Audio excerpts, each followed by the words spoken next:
brez panike, ne gremo zares, ker moramo oddajo narediti pol ure in nimamo časa čakati do naslednjega junija. To, da je naše zdravstvo v kurcu, je že splošno znano dejstvo. Verjetno smo povedali tudi že vse vice na ta račun. Ne vemo, kako bi se lotili lobijev, kako preprečiti plačevanje materiala. Cerar pa nam svetuje, da je najboljši recept to, da pač ne zbolimo. No, ta teden so brihtne glave v vladi prišle na novo idejo. Danes se je pričela sanacija 15 bolnišnic, nad katero bo na predlog zdravstvene ministrice bdel poseben 7-članski odbor. Odločitev je na lastno pest sprejela SMC, ki je nasprotujoče mnenje koalicijskih partnerjev zanemarila s preglasovanjem. No, ko rečem brihtne glave v vladi, to mislim bolj bedaki v SMC. In ko rečem nova ideja, mislim najstarejša fora v knjigi. Cerar in njegova ministrica Milojka sta našla najbolj slovensko rešitev za vsak problem. Ustanovitev odbora.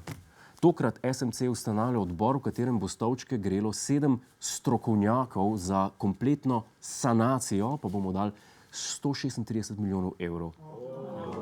Mislim, ne. In koga bo dal v ta odbor? Jaz sem ziher, da ne prijateljev stranke SMC, ampak čisto prave in ugledne strokovnjake, ki jih bo dobil prek korektno izpeljanega razpisa.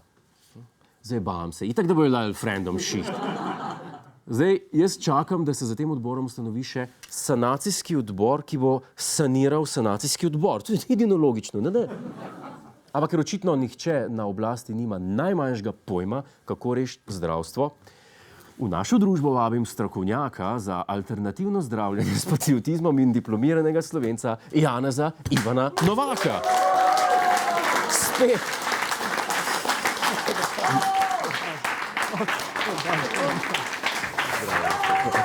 Izvolite. Gospod Novak. Pozdravljeni, Jezus. Pozdravljeni. Gospod Novak, aktualna vlada se je lotila sanacije zdravstva. Je tako? Sanacija, šlamacija, veste, tako kot se tega loteva aktualna vlada, je povsem narobe in povsem nedomoljubna. No, zato smo vas poklicali, da nam razjasnite, ne? Me veseli, da ste me vprašali. Veste, zdravstvo je eno redkih področij poleg reševanja begunske problematike, na katerih se vsaj strinjam s premierjem Cerarjem. Sami ste si krivi, kaj pa vas čas zbolevate, ne? Namreč pravi, kleni, domoljubni Slovenci nikoli ne zbolimo.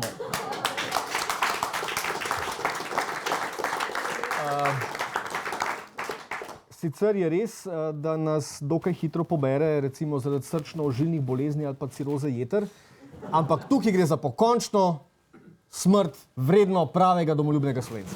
No, ampak kdaj pa so kakšne stvari vendarle onkraj nas, ne? No, nikar s temi levičarskimi izgovori spet. Na koncu boste še rekli, da je država kriva? Vsaj ne rečem, da so murgle. A zdaj bomo pa takole. Dobro, daj pustva rajš to. Raj povejte, kako bi vi rešili naše zdravstvo. Me veseli, da ste me vprašali. Poglejte, kar se mene tiče, gre slovensko zdravstvo v pravo smer. Edino pravo zdravilo je domoljubje. Če vas motijo čakalne vrste v zdravstvu, naredimo to, kar slovenske občine počnejo že desetletje. Postavimo krožišča, kdor kroži, ne čaka. Ja, ampak na vrsto pa tudi ne pride. Pa to so spet te vaše komunarsko jamranje kar naprej. Če boste tako letarnali, ne boste dočakali penzije, ne? Ja. Kar je pa tudi cilj domoljubne reforme zdravstvenega sistema. Živimo, kot da ni jutri. Jejmo domače, klobase, zaseko, ocvirke. In če bo Bog dal, nas bo pobral 2-3 dni po odhodu v penzijo.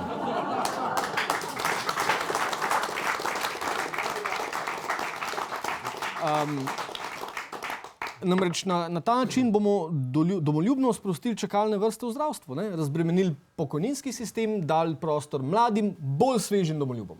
No, to se sliši pa kar malo ekstremno. Kaj pa pobuda Luka Mesca, da bi začeli uživati manj mesa in tako začeli konec koncev živeti eno bolj zdravo življenje? No, mislim, da mi ni treba prav posebej poudarjati, da je Luka Mesec klasičen izdajalec države. Pa kaj bi on rad? Kaj bi on rad? Pa kdo bo to plačal? Da bo živel 150 let? Kdo bo to plačal? Jaz? Davkoplačevalec?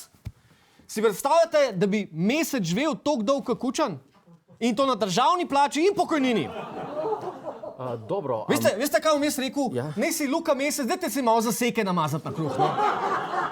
Dobro, a imate vi mogoče kakšen nasvet za konec, se me strah vprašati? Seveda, drage državljanke in državljani, kaj vam bodo zdravila? Jejte svinino. A veste, koliko antibiotikov pojejo prašiči? Zagotovo je kakšen koristen tudi za vas. Dobro, to je grozen, gospod Novak, mislim, da bo dost. No, pa z Bogom, gospod Godler, a ne?